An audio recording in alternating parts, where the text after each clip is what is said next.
Listen, we have a great show lined up for you. I'm your host, Kim Jacobs, better known as the Balance Doctor.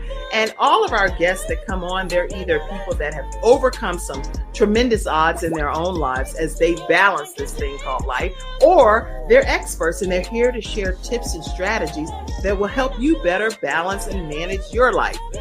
Grab your virtual seats and let's get ready for some real, relevant, and relatable content on today's episode of The Kim Jacobs Show.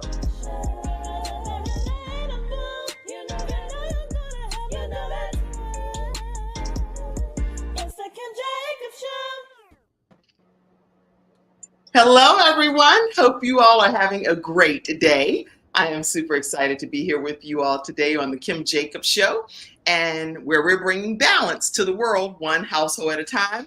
How are you, Sharon and Natasha? Doing well today. Great. Y'all look good too. Both of you look like you've been on some kind of vacations. Well, I know, Sharon, you always look like that because you're the self-carepreneur person. So you got this thing mastered. And Natasha, you look like something is happening, like you're just radiating over there. Oh, thank you. Is it because you have a day to yourself, possibly? Maybe being free from all my teenagers this morning in the classroom might be it. You never know. But it sounds like, at least backstage, that you absolutely love working with the teenagers that are assigned to you. They bring me such joy. Oh, and it's nothing better than being able to be in an environment where you feel like it's a joyful experience versus drudgery or torture. You're like, oh, what is happening to me? So this is good. All right, listen, everybody, grab your virtual seats and make sure you let everybody know that the Kim Jacobs Show is on the air and we're getting ready to have a great episode. It's Freestyle Friday. So what does that mean? That means that we talk about topics that matter to you. We also talk about things that we bring in some experts that will share some of their knowledge and tips and strategies just to help you get through the weekend, through next week, and just through life in general. So I am excited about us having two of our experts here today. And pop in the comment section, what are some things you want to talk about? What are some things happening that's like, I have to get this off my chest and we need to discuss it some kind of way. So feel free. I see you, Candace. Good morning to you. So glad to have you. I know for me, I can tell you one of the topics that I probably need to talk about is hot flashes. I can have a hot flash. Oh my gosh. Unmute yourself, one of you experts, especially Sharon. What in the world? Tell me from a self-care perspective. I think I take great care of myself. But at the end of the day, I can have a hot flash that can make me feel like I'm in a furnace. Yeah, those are one of those things that comes up and women have to deal with. And I do have to say that even though I'm in that age group, and actually I bypassed it, and so I didn't experience hot flashes. If anything, I may have experienced night sweats when I was a little younger. That was the other thing too. But I know a lot of women really do deal with that. So it's kind of like, you put certain things in practices, and the only thing I can tell you, just keep practicing and know what they are, and know that, there's nothing wrong with you. Yeah, I need mental help, Natasha, when it comes to. I feel your pain. I haven't had a lot, but they are not fun. They are not fun. I'll tell you something that helped me, increasing my water intake, and I will not cook with turmeric until I'm past this stage in life. What did you say at the end? Because I was grabbing the water. I said I won't cook with turmeric because I find it heats me up. So I actually used to drink a little bit of it every morning to improve circulation, and I ain't doing that till we pass this lovely stage of life, because I don't know how many times it's cold and I'm like, I'm just gonna go stand outside at church in the middle of service, because I'm like, if I sing one more note of this hymn, I'm gonna feel like I'm in hell, and I'm trying to avoid it, which is why I'm here trying to worship Jesus. But like, it's not fun, that experience. I had one time I was in a hardware store and I'm like, these people are going to think I stole something. I'm like sweating. I look guilty of a crime I didn't commit. Like, it was not fun. I'm trying to talk to the young man, get directions, and I'm starting to feel it come down, and I'm like, this is not good. This is not good. They're like, keep an eye, aisle two. Right.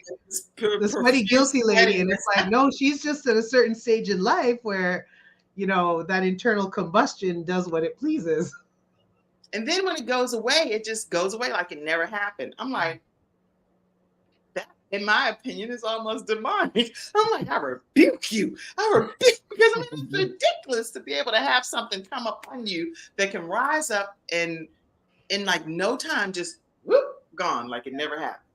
What makes me laugh is when I get to the point where I feel it coming and I'm like, if I so much as think, it's like I freeze. You'll see me like this.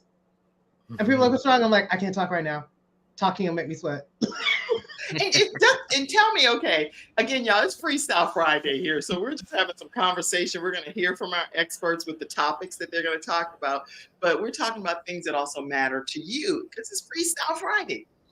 And for me, I'm bringing up a topic that matters to me personally, which is this whole menopause, hot flash, and what in the world. So it seems to me, Natasha, that's when people want to talk to you the most. It does. What's interesting is what I learned younger was that you look to your mother for how you're going to experience it. Right. My mother didn't have hot flashes. So I was like, nah, I'm not getting any hot flashes. And then I got my first one. I was like, listen, Lord, we got to talk. I was already told that this is not going to happen. Right. Genetically, you're thinking my mom didn't have it, so it's going to. But the Holy Spirit said, watch, change your diet. You'll see a difference. And it was a big part was my diet. Okay. I changed so my what diet did you have to and they died eliminate down. in order to, what did you have to eliminate? I just had to eat healthier. And I think a big part of it was inflammatory foods, which, I mean, the list is so long. Oh, yeah. Right? Anytime I'm eating a lot of wheat in my life, I know that life is going to be disruptive. Okay. Right? Well, this is good to know. Good to know. I had to make changes to my diet. I increased my water intake. That made a big difference. The funny thing is, because my mom didn't experience it, she likes to tease me. So I'll go to visit her because she lives out of town. She's like, you having one now? You having one? And she calls them the flashes. You having one of the flashes now? And I'm like, listen, woman, I love you now. But this is not something to be, don't be playing with me about this. That's the thing. Well, my mom, she might, how my mom be on the show supporting. So I'm like, yeah. But my mom, anything that's happened to my mom pretty much sometimes happens to me because we are genetically tied, right? So I'll ask her, I'll say, Mom, how did the hot flashes go for you? She said, well, I couldn't take the hormone replacement medicine. And sure enough, I was trying the hormone replacement medicine. And I was like, I don't know that you couldn't take it, but it is doing my life justice. I was so excited about it. Come to find out, it started increasing my blood pressure. And my blood pressure is always so low. So it increased my blood pressure significantly. So I had to stop taking it. And I promise you, it was probably like the week after I stopped taking it, I immediately started getting hot flashes. I was like, I need that medicine. Yeah. Anyway. I want to start a fan ministry at church. Because I usually walk with a fan in the summer, but there's never been a time in my life where I thought I might need one in the winter. And this is the first time I've ever been to a church where they actually know what heat is. Whereas normally I'm used to being cold in church. So I'm like, not only do you have it a comfortable temperature, but my concept of comfortable changes from minute to minute. So now that you got it warm enough, it's too warm for what's going on in my life right now. That's funny. Yeah. Everything that you've said I can relate to. And it would almost be like a comedy or a skit for women that are menopausal or premenopausal. Well, I think I'm menopausal because I'm in my 50s at this point. All I wanted to do is just go away. And I'm claiming in the name of Jesus, because that's who I pray about. And two, I need reprieve, rest, some resolve. You say, Lord, it's by your stripes that we're healed. So I'm claiming healing over. We need to pray over that cool of the day scripture and make it, we need some cool of the day up in our lives. You say some cool of the day in our life. Yeah. I like that. Cool of the day. Because I'm telling you, when it comes, and I've had friends who are like, I don't know what it's like. And I'm like, I said, I want to crawl out of my skin. Like, it's uncomfortable. It's just hard to explain. Yes, it really is. It really is. But anybody in the studio audience that can relate to what we're talking about, put some fire. Put some fire emojis in the comment section. Put some fire emojis in the comment section. If you can relate to these hot flashes that well, not everybody, because Sharon over there didn't have to experience this. So Bless the it's a Lord. blessed girl. You blessed and Right? highly favored. You blessed and highly favored over there. She got the cool of the day spirit on her. But anybody else that can relate in the studio audience, put in the comments section your experience with hot flashes. Are you in your own personal furnace? Personal. I feel like I'm being Summer, I've put in heard a it furnace and called. being stoked with like somebody stoking me in there and making sure that the flames get higher and higher. I'm telling you, and I'm big on not putting stuff out into the atmosphere, because then it seems like you're going to call it into existence, into your life. But I don't want to suffer silently over it.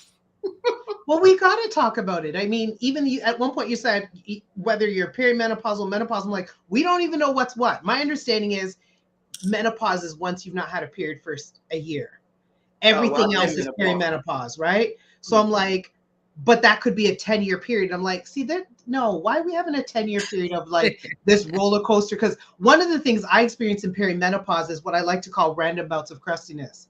And I'm a happy person. So when I get a wave of these, I'll be at church and I'm thinking, why is she wearing that? Why he look like that? Why are they singing like that? Why are they smiling like that? And I'm smiling on my face, but in my head, I'm questioning everything because everything's working my nerves. And it's so against who I am because I'm a chipper, happy person. So I just have to like weather those random storms of just feeling like everything's annoying. And I'm like, this is not cool. Not cool. Yeah. Hello, lady. Cassandra is on, and Cassandra, just so you all know, she is a woman of many, many hats, and she is a pastor's wife, a mom. She's in law school. She works with the Kim Jacobs show backstage. A lot of stuff that you all see, she's on it. She said, hello, ladies, in the name of Jesus, in the name of Jesus. Yeah. And she also hashtag cool of the day. Cool. She said, personally, she said that it's like fire. Shut up in her bones. At least we can laugh about it. At least we have our senses of humor, right? Yeah. So this was a good kickoff to the topics. Yeah.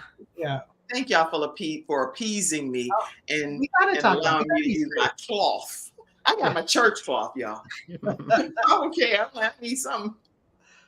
Listen, I don't go to church without a water bottle now. I'm like, I don't know what's going to happen. I need to remember to bring my fan in the winter, though.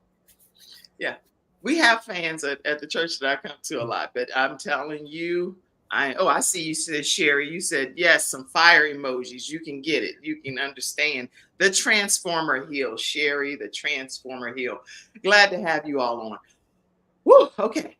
What we're going to do is we're going to take a commercial break. And since Sharon, you were able to remain so silent during this particular topic, we're going to start with you as far as what you'd like to talk to us about today. So we'll be right back right after this commercial break, and we're going to hear from Sharon D. Brown, Self-Carepreneur Expert. We'll be right back.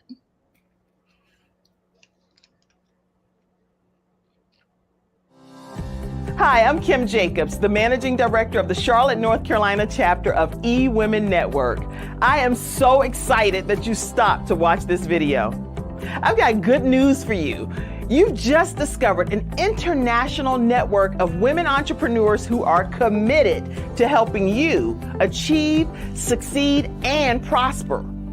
We're on a mission here to help 1 million women entrepreneurs each achieve $1 million in annual revenue. Here at eWomen Network, we have a complete success system that supports you every step of the way in building and growing your business. You being here right now is no accident. We're supposed to know about you. We want to meet you to find out how we can help you as well as learn about what you have to offer.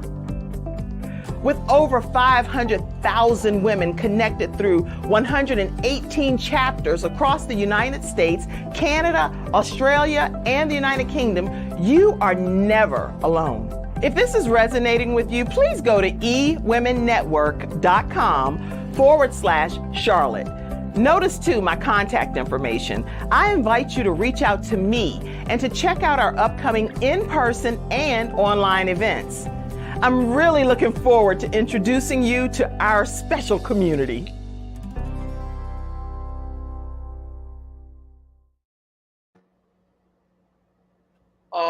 right, everyone. We are back. And again, I'm actually the new manager. I'm the managing director in Charlotte, North Carolina with eWomen Network. And I'm super excited to be able to invite you to two of our upcoming events. One is happening on March 21st, and it's going to be at the Charlotte Museum of History.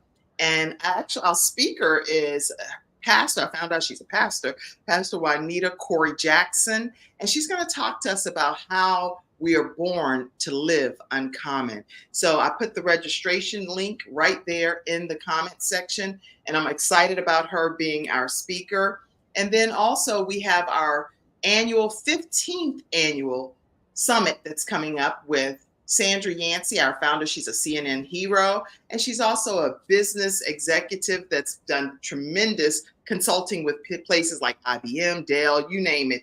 And she's going to be coming to Charlotte, North Carolina to speak on April 30th for our Women's Success Summit. And actually for that, she's going to talk to us about how to unlock some success secrets for our business. So both of those links are right there in the comment section. You can go ahead and take a moment to register, and we'll look forward to seeing you if you're anywhere in this Charlotte or surrounding areas. All right, let's get ready to talk to you, Sharon D. Brown.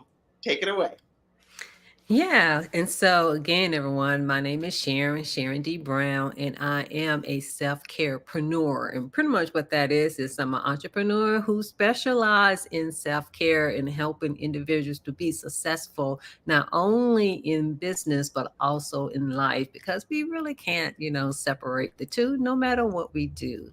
And so today, what I want to talk about is one aspect of self-care. And I have like 4 pillars of self-care, which I talked about on the show one time before.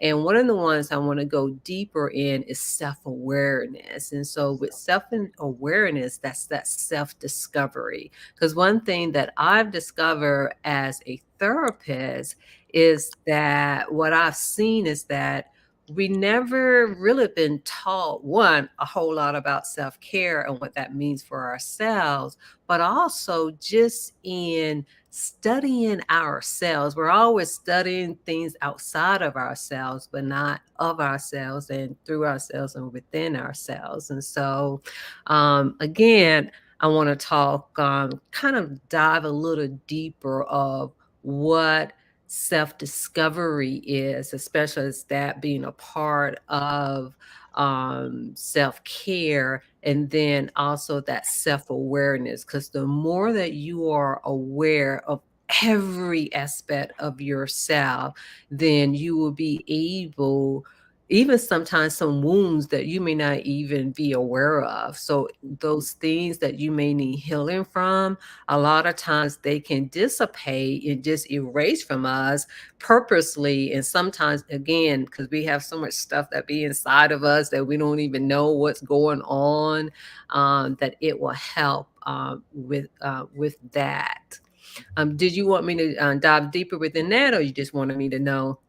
Wanted to know what I was going to talk about. I'm over here like taking notes myself. So all I know is that whatever direction you go in as the expert here on our Freestyle Friday is great. You can allow time. If people want to ask questions, feel free to pop them up in the comment section. Chime in and be an active participant. And right now, she's already said self-awareness, self-discovery is very important. Let's talk more about that. Yeah. And so with self-awareness, again, it's self-discovery, taking the time for you to dive deep within yourself. And one thing that I've noticed is us as humans spend so much time, and I understand why, because especially as being servants, it's about giving. But we also would need to give within ourselves, because if we don't, believe me, our well will really run dry. And so in taking the time, whatever is your time that you have in taking care of yourself, and especially in self-reflection, whether it's in the morning or in the evening, but it is a must, because it's kind of like with our being, kind of look at yourself as the universe, but you are the captain.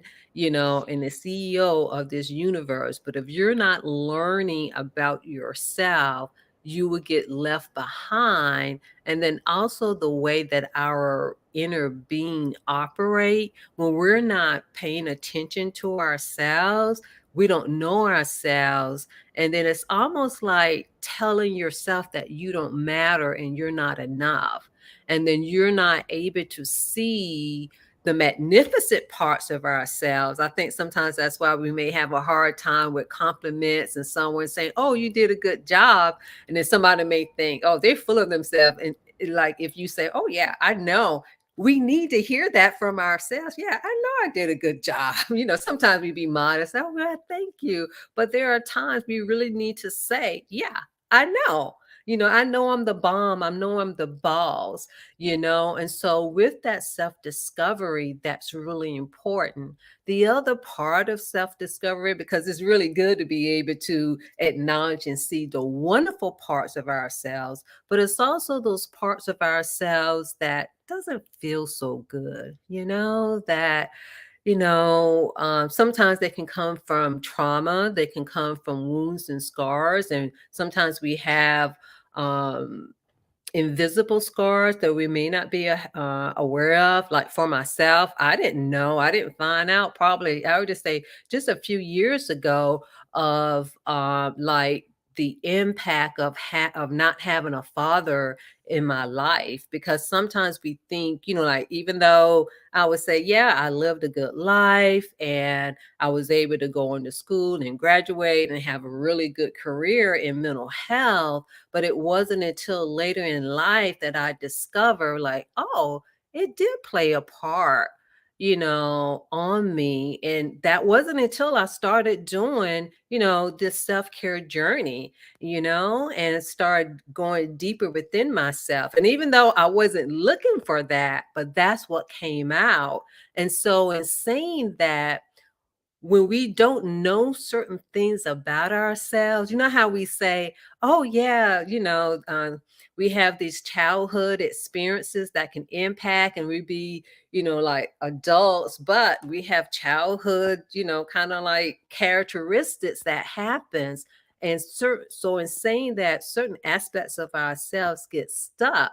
And so in adulthood, we really play out and we seek out, even on an unconscious level, something that we want or didn't get as a child. But as adults, we got to work on that, because some kind of way it will implode or explode, or we get attached or connected to people, places, or things that are not in alignment with our divine assignment. And so we want to make sure that we're continually not just pouring into ourselves, but because again, a part of self-discovery, a part of self-care, a part of self-reflective is to look at every part of ourselves, and also the part of ourselves of the part that we played, even in, I guess you say, in things that may not have been so pleasant. Because going back to me not having a father, it played a major role of, I guess you say, of the relationships that I've had with men. Not to say that they were terrible men or this and that and the other, but there were certain characteristics of them that wasn't, I would say, good for me. But I needed the experience so that I can unlock and release the part of me that wasn't cared for my father, so I can do for myself. So that's another reason to be able to have, that self-reflection, because believe me, when we don't, life will find a way to make it come to the surface. And there's just certain experiences you just don't want to have. You know what I'm saying? There's just certain experience. However, those experiences at the same time helps prepare you for future experiences. So you'll be able to develop, especially when you're more intentional about it. I always say at the time you may not know what's going on, but that's the magic of reflecting, because you can reframe things where it's in your best interest. As the little saying goes, it's not happening to you, it's happening for you, when it comes to all of that. And just to make sure that I'm pointing out certain things, let me just make sure, because again, when it comes to self-reflection and be able to dig deep, it allows you to navigate your emotions as well, and allows you to break old patterns. And within that, you're looking at, your insights and experiences, and it also can prevent you from being stagnated, because sometimes we can be stuck in a pattern and we don't even know why. We can have a fear, let's say, of speaking in public or in doing some certain things. I like to call it, we have those soft and hard stops. Like we're going towards something, but like, oh no, I'm coming back around. I ain't doing that, whatever that may be. But a lot of times they really do come from, and when we say childhood experiences, it may not be the experience in and of itself, because it could be something that you didn't have. So it's almost like you experience not having something. So that's the other thing, too. And along with saying that, when you're able to sit with yourself, and sometimes the sit itself may not be pleasant, and you will have to decide whether or not is it something that needs to be addressed in therapy. Some things do, and some things do not. And even though I am a therapist, however, I am, because of what I've discovered, over the years, is Right. that self-care is really important. And so I feel like the work that you do outside of therapy is just as important, because we're outside of therapy more than we're inside of therapy. So it's up to you to decide sometimes of either how deep that you may need to go. And sometimes it can be too much where you do need a therapist to help you process it. And I will also say, along with that, what I've learned is having embodiment practices, whether it's inside or outside of therapy, is very beneficial, because when it comes to processing the emotions, it's not just about talking about it, because of what it does to your entire system. So in saying that, I have developed a journal to help you dive deep with that. And it's called the Self-Care is Reflective Journal. It's an ebook that you can download, and then it helps you to pretty much go, I kind of call 3 to 5 levels, because it's like when you're sitting with yourself, just when you say like self-discovery, like for everybody, self-discovery means something different. But That's when right. you really sit down with it and I always say, ask yourself 3 times, what does self-discovery mean? Then write that down. Then ask yourself again, what does self-discovery mean? And then write that down. And then ask yourself again, what does it mean?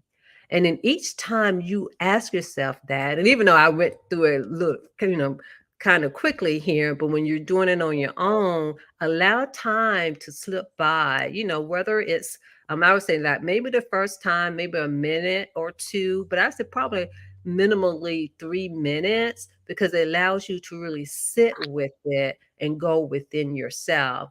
And then after you're able to process some things, and again, you can go 5 levels, meaning do it 2 additional times. And then after that, look at what you wrote down and say, what did I learn about myself? And pick 3 things that really resonate or feel strong, that you feel strong about. Write those 3 things down, highlight them, or however you want to do it. So, what did I learn about myself? And then, what actions can you take, to pretty much, oh, thank you for that. What action can you Well, take to pretty much help you to integrate that in your life? Because when it comes to deep diving, it's not enough just to have the awareness, it's to take action so that your life can move, because having the awareness of something is just the first part of it. And you're able to, I don't know if they put it out um, in the chat yet, but you're able to click on the link to Yes, I put it in. I put it in the chat, and I also went. That's what made me go over to your website. When you were talking, I went over and down. I filled out the questionnaire for me to get my copy. So, Oh, good, good, so good. thank you. Yes. You're welcome. You're welcome. And again, this is what, self-care, this is what self-discovery, self-reflection, especially self-awareness. And with the journal, what it allows you to do, it already has, like I would say, some initial prompts that's already there. But the thing of it is for you to identify what you want to be able to reflect on. And there's so many, I kind of look at self-care as like, again, it's how they say the world is your playground. It's like the world is all about self-care, because for every experience and moment that we have an interaction with ourselves and others, it really gives you the opportunity to experience life in yourself and to go deep within yourself so you can be better for yourself and for, I guess you could say, be a servant to others. Because when we're not good, we're not going to be able to be a servant for others well either. Okay. This is incredible information. And William Frey said, thank you so much for Flay. William Flay said, thank you so much for this information. This is great. What does self-reflection mean to you is with someone else? Okay, so what does self-reflection mean? Let me ask a question. I'm going to put it back out like this. And Natasha, feel free to ask any questions you have too. But one thing that came to mind for me, Sharon, first of all, you so much great information. But then I was thinking there are people that don't embrace what you're saying, because when you even like I've attempted to use what you said, and I know it works. It's factual. Here it is. You're going to be better if you just listen to Sharon D. Brown, right? But then some people don't think it's anything wrong with how they're currently handling themselves from a self-awareness perspective. They can see the beam in everybody else's eyes, but not anything wrong with me and myself. And even me, myself, I know there's things wrong with me. And other people can see them better than me, but I need to be open-minded to it. But some people are not open-minded. Can you speak to that, please? Did you want to go first, Natasha, or do you want me to go first? I can go. Because I mean, I do. I'm a therapist too.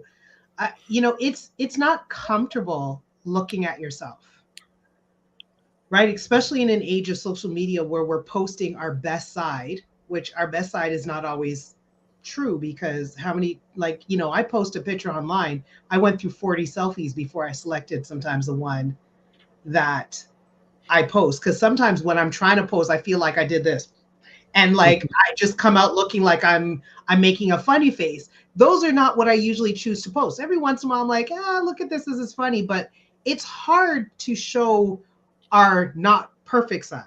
And I think when you look online, it looks like everybody's doing the most. So who wants to look at themselves and then feel that we're not? So I have this thing I say always to my clients. When we compare almost all the time from a place of inferiority. So if I'm trying to do self-reflection and I'm using comparison to try to reflect to self, seeing what other people are doing and then what I'm doing, I've already decided I'm less than. And so I'm setting myself up for a painful moment. If we could sit in the discomfort to say, all of us got stuff we don't like, but I'm looking at this because it gives me an opportunity to make change and move forward and improve, that might shift it. And the other thing that I encourage people to do is replace judgment with curiosity. Rather than coming down on yourself for something, what can I learn about myself today? Where are the areas that I feel that I can still improve? And that, to me, that curiosity, it's like taking a stone out of your backpack, and it lightens the load.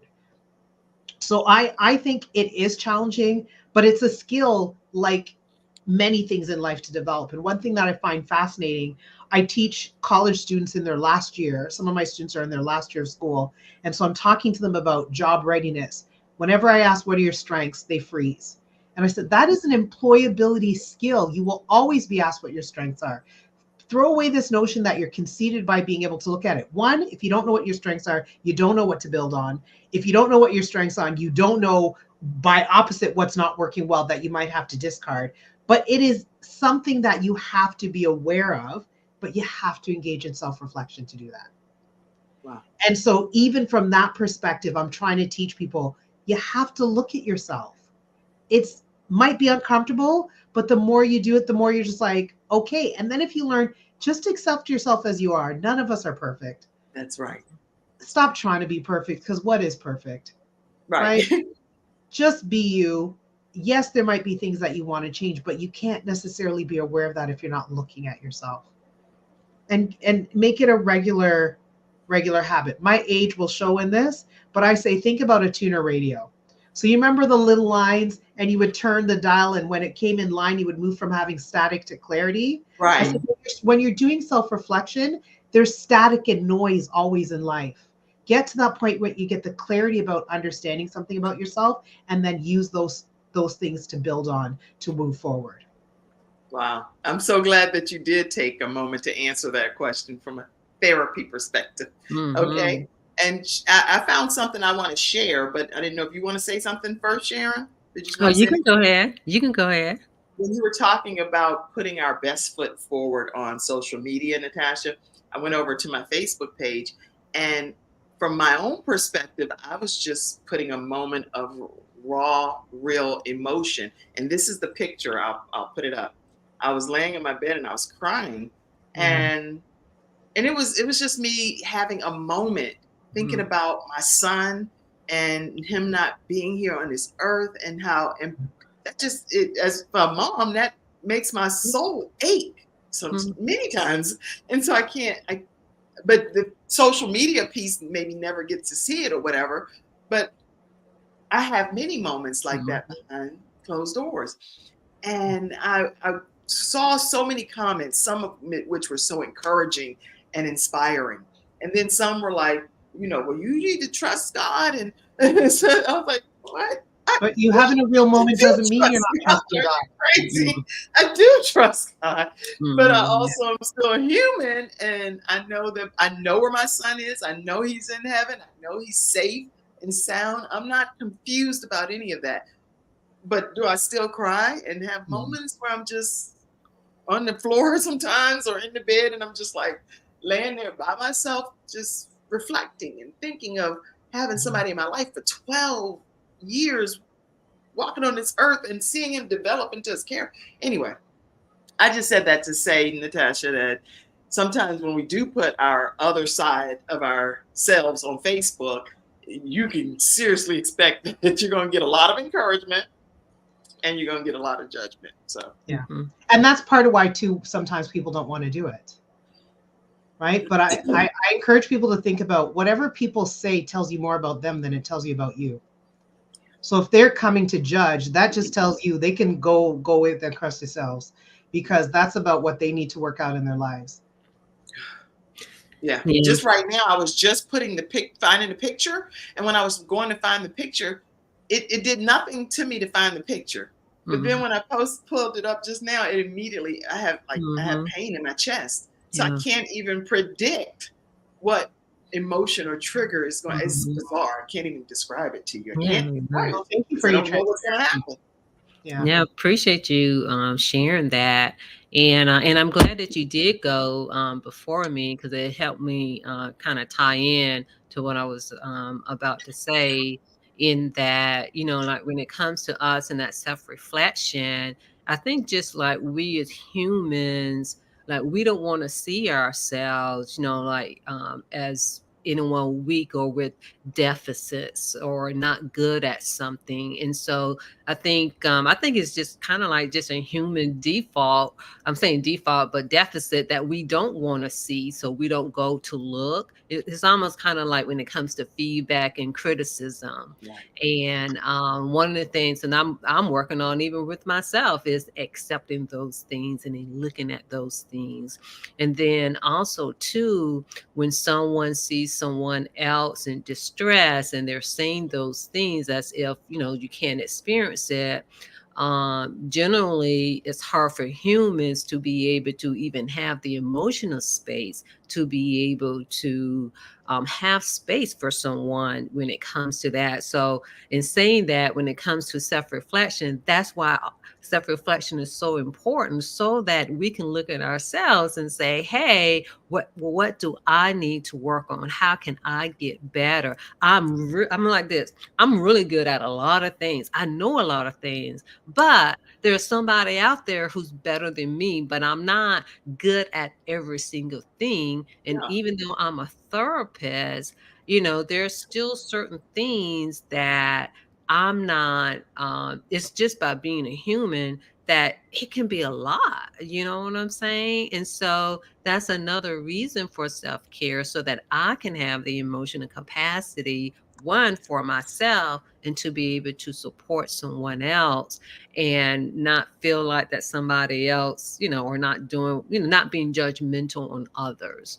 So again, if people are saying that they are a servant, and they are especially a servant of God, in doing that is looking at every aspect of yourself and continue to improve, because again, when you don't, you can be really damaging other people and not knowing it, because you're not even looking at yourself. Doesn't mean something's quote unquote wrong with you, Right. but you can be better. This is great. Thank you. How do people stay connected with you? I put it in the comment section, but I want people to hear it directly from you as well. Yeah. The best way to stay connected with me is through Instagram with I am Sharon D. Brown. Again, Instagram, I am Sharon D. Brown. All right. Y'all make sure that you stay connected and make sure that you get that ebook that Sharon is offering. I've already downloaded mine. We're going to go right over here to Natasha Halliday. How are you, Natasha? Like I said, I'm fantastic. How are you? Doing great, doing great. I am so grateful that the two of you are here today and can't wait to hear what you want to share with us from a mental health perspective. Mental health matters, everyone. So that's why I always keep bringing Natasha on. So go ahead, talk to us. So today I'm going to talk about, I think it's the very first topic I spoke about on the show, which was unmasking fear. What I like to call unmasking fear. I'd love to talk to people about how we experience fear and what we do with it. And the reason I talk about what I call unmasking fear, it's the idea that fear disguises itself. So sometimes I know I'm scared and I can say I feel fearful and I can look at what am I going to do based on that. But I'm going to tell a quick story to show one of the ways I really started to examine how fear hides itself. A few years ago when I was working with some people, they're like, you got to, show people that you do public speaking, get on Facebook Live and do that. And I was like, no, I'm a social person. I can't talk into a screen where I can't see other people. At least Zoom, you see other faces. And I had all these reasons, and I had really logical arguments. I thought I was being rational and logical, and I kept hearing it from different people. And I finally said, okay, I was going to do it. And that's when I felt the fear in my body. And I was like, oh boy, all my pretty arguments was fear. And fear just dressed up in a prettier outfit. And I think this is what happens with fear, is it disguises itself under masks of things that are more palpable to receive. If I tell myself I'm being logical, I can deal with that. If I tell myself I'm being rational, I can deal with that. Responsible, if I have an obligation to do something, it's much easier to then do or don't do based on that thought and feeling. But what happens when it's really fear underlying it, and fear is just hiding itself under those words? And so the idea of unmasking fear is if we can take the mask off to see it's really fear, but we've got to this is again why self-awareness, self-reflection is so important. I wasn't aware that I was scared to do it because I was afraid of tripping up and messing up. And I think my first Facebook Live was maybe 7.5 minutes. I could go Facebook Live now for an hour unscripted, probably. I'm on people's podcasts. I'm doing way more public speaking, but I had to confront the fear in order to deal with it. So I love bringing that to people's attention, because a lot of us know, I'm afraid of heights, I'm afraid of snakes, I'm afraid of spiders. And we have these things we're willing to admit our fear, but what happens to all the areas that we don't know our fear, right? That happened to me when I wanted to buy a house. Well, the responsible thing to do is save more money. Girl, do you know what the mortgage rate and the prices of houses are doing while you saving all this money? It doesn't make sense when they're going up, right? Because now you need a bigger down payment. It doesn't make sense. But again, it was fear finding a way to tell me, well, just girl, do the responsible thing. Keep saving money, keep doing this. And I didn't realize. And so I really started to dig into this idea of what happens when fear is masking itself. And so I wanted to, I with the letters from fear, I always say to tell people, fear causes us to flee so we can run away from something. We can evaluate, and evaluation is not a bad thing, but if we evaluate to the point of immobility, it can become a bad thing. If we continue to ask questions and not launch into action, that may not serve us. It can definitely cause us to avoid, and it can cause us to rationalize beyond what's necessary. And again, that can move us into a place of immobility. So when you think fear, think flee, evaluate, avoid, and rationalize. Are you doing any of those things? That might be your clue. It's fear. When your brain is telling you, I'm just really angry right now. Are you angry, or is it really fear hiding under a different word that you for some reason find more acceptable? Are you think the different things that come up. One of my favorites was, practically speaking, yeah, fear. So now I'm at the point now where these words will come up in my head. I'm like, girl, that's fear. Girl, that's fear. Girl, that's fear. See how you're fleeing. See how you're evaluating past what's necessary. See you're avoiding. That's fear, right? So we have to look at that. But how then, what do we do when we realize we're feeling fearful? If we've pulled the mask off, if we've unmasked the fear, what are we going to do? Well, you have to admit the limit that fear is causing. Often fear limits us from doing things. Name it and call it as it is. Call it fear. Change it from, if it was obligation, rationalization, whatever was coming up. If you were saying this is the logical thing to do, but it's really fear, call it out. Rename it from logic to fear. So that's the unmasking too, right? And then stop feeding fear. We feed fear by engaging in thoughts that contribute to how fearful we feel. And really, when we argue with ourselves that we're being logical, what we're doing is going through all these so-called logical thoughts and the rationalizing. Mm-hmm. The rationalizing is a big part of feeding the fear. Because it was like when I thought about going live on Facebook, I'm like, listen, guys, I can't be my authentic self if I'm not engaged with people. I'm social. I need to this. And it sounded good, but I was lying to myself. I was so scared. I was scared. I was just totally lying to myself. And it took me a while to realize that. It wasn't until I felt it in my body that I realized, oh, no, there's something going on up here that my body finally had to give me the cue because I wasn't getting the message from my mind, right? So stop feeding the fear. Cut it off at the source. Think about the fact that fear is fueled by our thoughts. So what thoughts can we need to stop engaging in to stop entertaining it? And I do this externalization exercise with my clients. I ask them to think about a thought that they don't want to engage in. If that came to your door and knocked on your door. So Kim, if you don't mind, can we demonstrate this? You know what? I was hoping. I didn't want to interrupt. I was like, oh no. I love to do things. Think about name one thought you have that you don't like to have. One thought that I have that I don't want to have. Yes. I'm trying to think. A thought that I have, and Sharon, if you have one that came to mind quicker, say it. Yeah, I'm thinking too. And please, in the studio audience, Vicky, you're one of our Freestyle Friday experts too. Put a thought that you all have in the studio audience, and then Natasha's going to help us role play through it. But a thought that we don't want to have. Am I a good enough mother? Am I a good enough mother? Mackenzie said. Okay, so I'm going to pretend that's Kim's thought, and we're going to demonstrate this. So I'm knocking. No, I don't have that thought. No, we're going to pretend just for the role play. We're going to pretend for the role play, okay? Because I'm going to do it with you because Mackenzie's not in there. So I'm knocking at the door, and you look through the people and you see that standing outside that door is, am I a good enough mother? Do you open the door?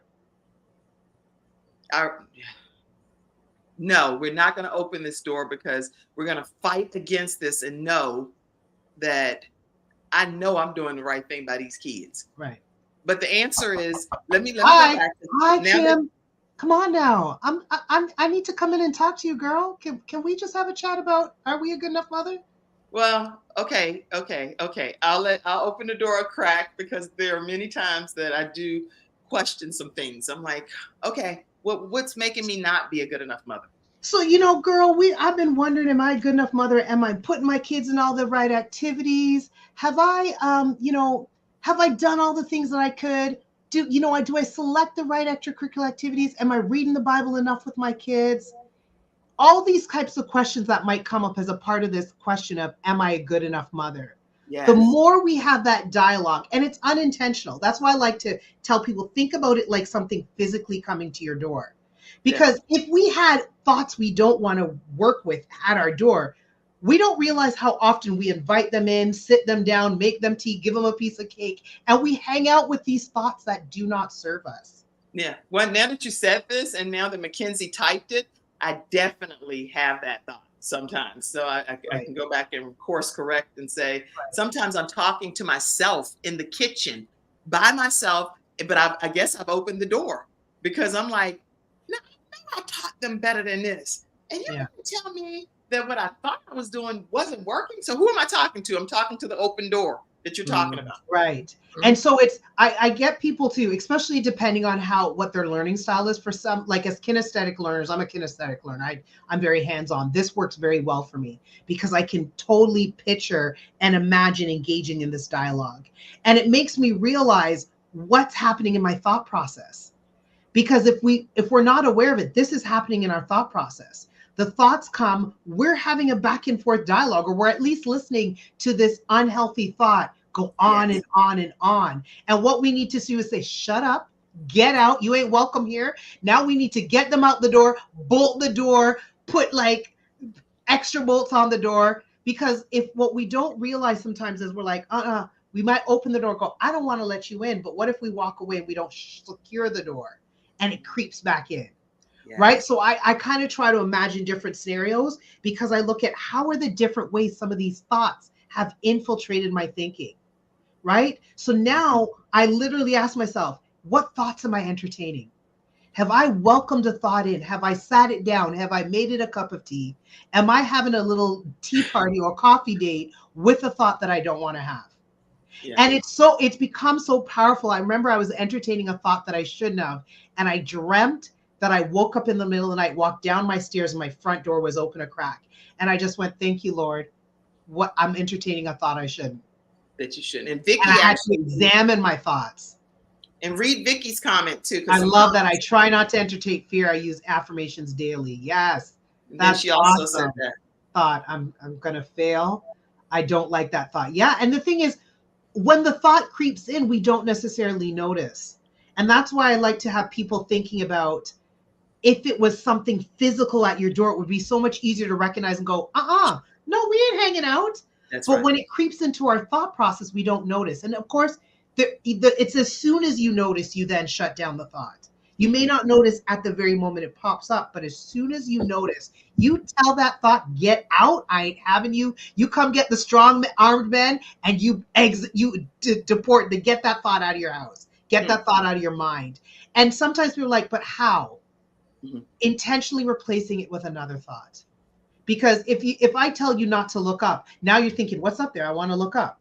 Right? So sometimes by just telling yourself, don't think it, it doesn't work. But if I intentionally replace a thought I don't want to have with a thought that serves me well and keep putting my time in rehearsing that thought, it's going to quiet that other thought too. So get it out and then choose to have the company that you want to have. What are the thoughts you do want to entertain?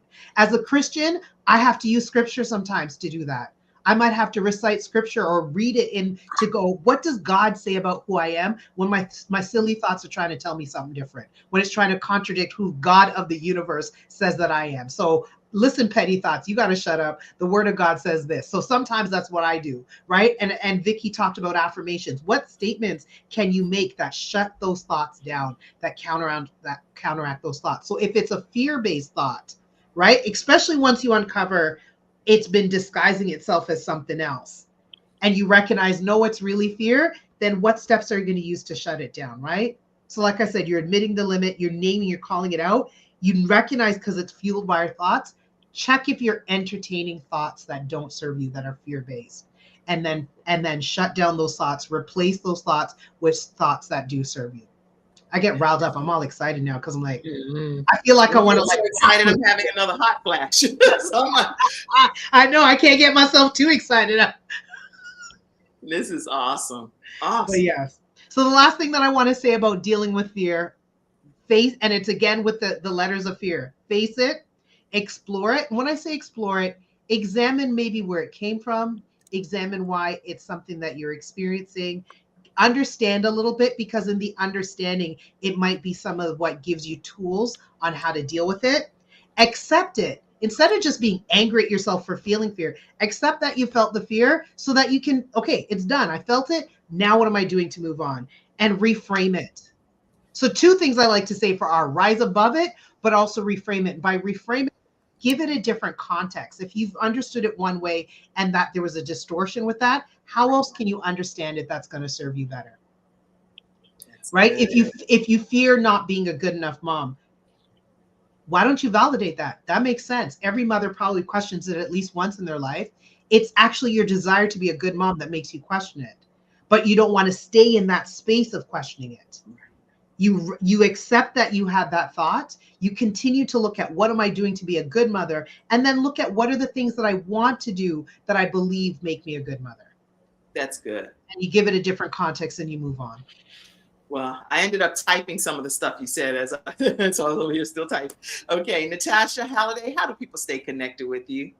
So my socials, I'm at Natasha A. Halliday on Instagram, Facebook, LinkedIn. That's how people can find me. All right. Y'all, I mean, y'all had some great comments and questions and all kinds of great participation that's happened. So thank you all so much. In the studio audience, I saw a niece that came in, and she said, okay, yeah, let me go back for 1 second, Mackenzie, to Brandy's comment, please, first. And then let's see. She said, hello, everyone, and a special hello to my Aunt Sharon. I love you and love your words of wisdom. She typed it again. She's like, I know Kim is hosting the show and can see my comment. So she put it again. She said, hi, everyone, and a special hello to my Aunt Sharon D. Brown. Love you and love your words of wisdom. She's like, I know somebody better put this up. So also I want to make sure that so you want to say something, Sharon? Oh, I just was going to say thank you so much, Brandy, and love you too. Yeah. And I saw, Kim, that Mackenzie put a note about the TikTok. Yes. I'm going to address that too. Vicky L. Evans said the Bible tells us to mourn when others mourn. To tell someone to just trust God when they are mourning is contrary to his instructions in the word. Because when they're mourning, we should be showing support in the process of their mourning. And I see everyone is saying they're enjoying today's Freestyle Friday episode. Mackenzie, if you would, right for our last few minutes here, pull yourself in. People, hey, beautiful ladies, I see your comment. People have been talking a lot about this TikTok ban that's possibly happening. We know that there's still some time yet for it to come to full fruition, but Mackenzie is our backstage representative with the Kim Jacobs Show. She's going to tell us like a 2-minute rundown of this whole TikTok game. Go ahead, Mackenzie. I love her little ones piping in too. And she's a mom of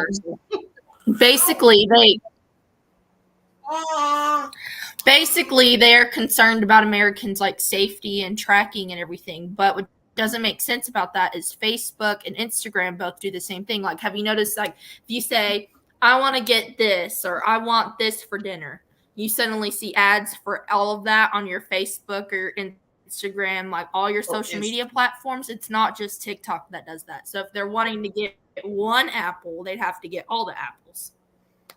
Anyway, so they put it to the House of Representatives, and the House of Representatives passed. So now it has to go to Congress or Senate. I don't remember which one. And then the president has to sign off on it.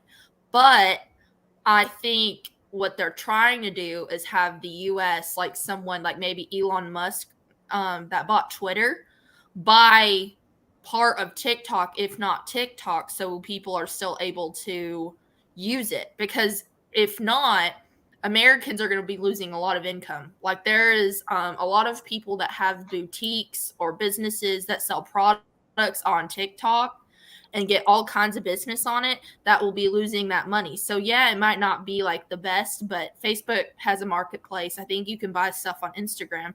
TikTok's the same way, where you can buy, like I got this hoodie off of it. You can buy like all kinds of stuff off TikTok, and it would not only be hurting Americans, but it would be hurting like the economy in America too, you know? Yeah. Okay. So this is Mackenzie's take on things. And thank you so much for sharing it, because I was reading on CNN, and I'll put that article as well. They say that many of the roughly 170 million Americans who use this app have raised concerns that banning TikTok could mean doing away with a platform that represents so much more than a platform, where young people get to kind of follow all of these different things. Right now, the vote was 352 affirmative and 65 dissenting against it. So I'm going to put the article that goes into a lot more detail right in the comments section. Did anybody else have a comment that they want to say pertaining to the TikTok ban? And in the studio audience, put your comment as well. Anybody? I'm just going to say I agree with Mackenzie with the idea that because these algorithms already exist in Facebook and Instagram that have been around much longer, like, how is that the argument for why they want to ban it? Well, we can keep this discussion going very thoroughly, and we'll carry it right over to Facebook. So if you have any comments or any thoughts, feel free to put those comments in the comment section. I do want to thank you, Mackenzie, for coming back from backstage to do that. And I also wanted to just a quick shout out to Cassandra Davis. It is her birthday this past week, and I am super excited because she's one of our team members. And I want to just pop a few pictures up to say happy birthday to you, Cassandra, who you all don't get to see her as much as you get to see Mackenzie, but she works backstage. Happy birthday. Can anybody sing over there? Are any of you all singers? Happy birthday to you. Happy birthday to you. Happy birthday. You got to say a lot more than that, or you going to throw me out there to make a non-joke? Happy birthday to you. Happy birthday to you. Happy birthday. Happy birthday to you. Happy birthday to you. Happy birthday.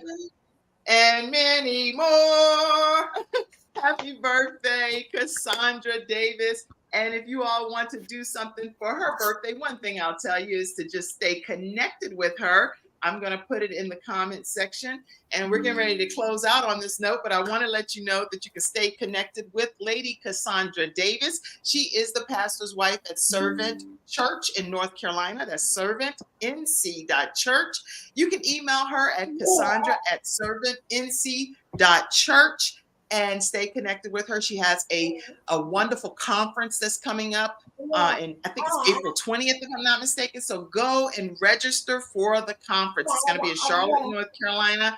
And we are looking forward to so many women sitting around the table. That would be a huge birthday blessing to her if you all go ahead and register for the conference. Any closing comments, Sharon or Natasha or Mackenzie? We're going to close out.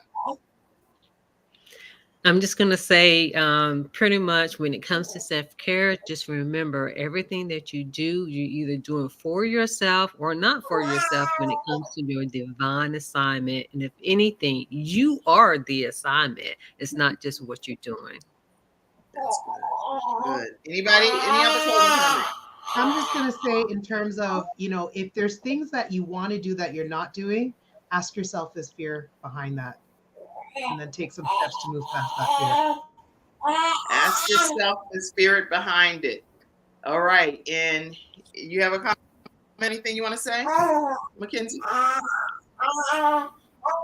I want to tell everybody, please, if you would, please keep this gentleman in prayer. I've tried to find a picture online, but this is Mark Coleman. He fought in 26 UFC fights during his career, but he is now battling for his own life after attempting to rescue. He attempted and succeeded in rescuing his parents, but his dog, obviously, he was not able to save. But I just want to make sure that we all keep him and his family in prayer. He is in the hospital recovering and praying to God that he makes a full recovery. I just want to make sure that we pray for even celebrity people that are out here that are battling different situations. All right, everybody. Thank you all for tuning in to this episode of The Kim Jacobs Show. We'll see you again on Monday through Friday at 11 o'clock a.m. Eastern Standard Time. Take it away, Mackenzie. Thank you, experts.